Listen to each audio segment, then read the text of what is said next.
আপনারা দেখতে পাচ্ছেন 24 জুন 2025-তে West Bengal Central School Service Commission একটা নোটিফিকেশন জারি করেছে রিগার্ডিং ওবিসি ক্যাটেগরি। জেনারেল ক্যাটেগরিতে যারা ফর্ম ফিল আপ করছেন, এখন আপনারা জানেন কি ওবিসি একটা কেস নিয়ে ক্যালকাটা হাইকোর্ট একটা অর্ডার জারি করেছে, স্টে অর্ডার দিয়েছে। তার এগেনস্টে ওয়েস্ট বেঙ্গল গভর্নমেন্ট তারা একটা স্পেশাল লিভ পিটিশন ফাইল করেছে সুপ্রিম কোর্টে। তার একটা জাজমেন্ট আসতে পারে।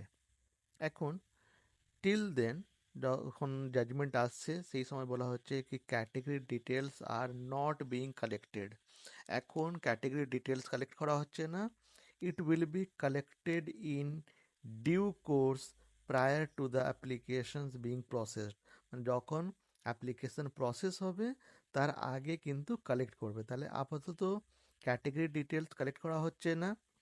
আর যারা অলরেডি অ্যাপ্লিকেশন সাবমিট করে দিয়েছে, যেখানে ক্যাটেগরি ডিটেলস ফিল আপ করে দিয়েছেন, ওদেরকে আবার একটা অপরচুনিটি দেওয়া হবে to resubmit category details prior to such date. যেটা ডেট ফিক্স করা হবে সেই ডেট আগে একটা অবশ্যই একটা সময় দেওয়া হবে।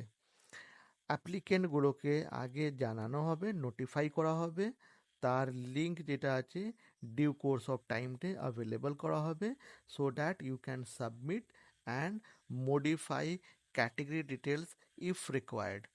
কোনো ফাইনাল ডিসিশন যেটা থাকবে, it will all depend on the pending legal proceeding. That means supreme court হাইকোর্টে যে জাজমেন্ট আসবে তার উপর পুরোপুরি এটা নির্ভর করবে।